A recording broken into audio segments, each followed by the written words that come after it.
She is moving. Grandma handed me the doll that afternoon, her wrinkled hands surprisingly firm.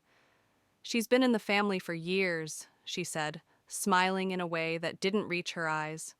The doll was old, its porcelain face painted with a sweet smile, and its glassy eyes seemed too lifelike. Take good care of her, Grandma added, before leaving. That night, as I placed the doll on the shelf, something about her felt wrong. Her eyes seemed to follow me no matter where I stood. I shook it off, telling myself it was just my imagination.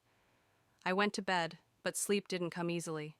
I kept glancing at the shelf, at her.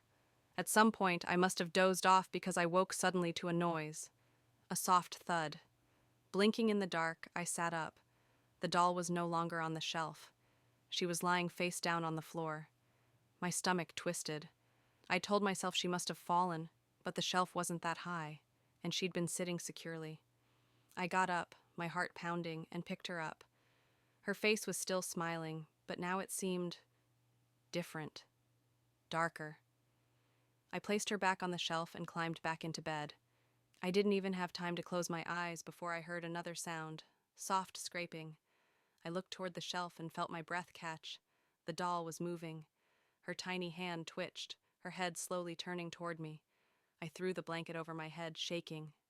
Then the laughter started, high-pitched, childish, and wrong. I peeked out just as the doll's glassy eyes met mine from the edge of the bed. She was crawling, like and follow me. Comment for part 2.